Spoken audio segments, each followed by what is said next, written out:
M0FXB. Welcome back to my videos on the MAT 705 tuner for the ICOM 705. Now this is the first generation. The second generation had USB-C charging and the batteries were inside and they were rechargeable. The first generation used a 9-volt battery that you can see here. The fiddly thing is it was quite fiddly to get to the battery, and the battery was actually glued down, although the tuner worked really well and it came with an interface cable and you just pushed the tune button on your 705 and it tuned really well. I suppose because it was designed to only work with the 705, then that gave it a limitation as well. But at the time, the tuner that came out for the 705 was like £300, and this was a £200 option with a built-in battery and a lot smaller. So it was appealing to many. So I'm on the Qrper.com site where he has described in detail how to change the battery. So thank you very much. And one of the annoying things is that if you forgot to turn it off, the battery would drain flat. And so you had to remember, and of course we never do remember. So I have got myself one of these little chargers here. Just show you here.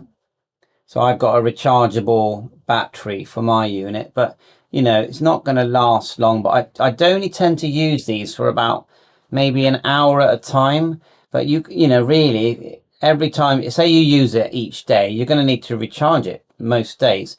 So being able to change the battery is quite important. So I'm going to put these instructions in. They are sort of headed complicated battery removal.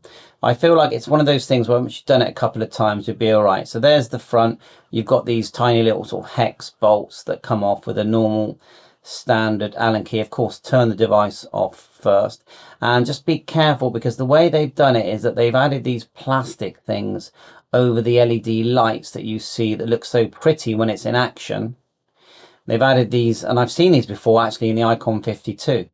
So just don't lose them. If you do, you'll be a bit annoyed, won't you? But I mean, it wouldn't be the end of the world, but you know, you're not going to be happy if you lose them. So when you're unscrewing this and it comes off, yeah, at the back, and then you have to do the front ones as well, just watch those LED lights as you carefully lift it away. I quite like having an on-off switch, where the new model doesn't have an on-off switch. So once you've got it, you get this far and then you just peel it off. Just hold it gently, don't lean on any of the components, and gently peel it off, okay? And then you can put your battery in like so.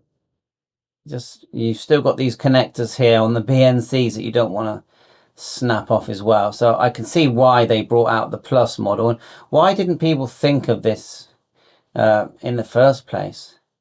I just, you know, but once you've done it once, I would say it's a 5-minute job once you know what you're doing. And there you go.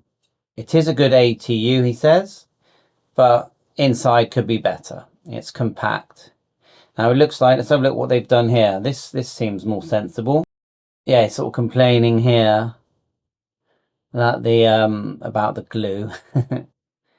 Yeah, interesting. And he even recommends getting the Aircraft T1. Let's have a look. Yeah, and I would agree, rather than get the first version, go for something like this. But it's not going to be cheap, is it? Even the Aircraft T1 is going to cost a few £100.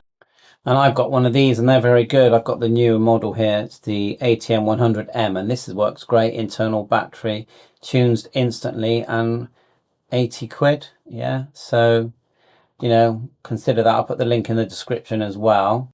But anyway, on the right hand side, I've got the instructions for the MAT tuner, the first generation. I'll also put a link in for the newer version, which does not have a switch on the back but has USB-C charging. But it's still £200. It's quite a lot of money. I mean, I've got two of the ones I just showed. I've got two of these, and they work great. And actually, the new one has some sort of CW training as well.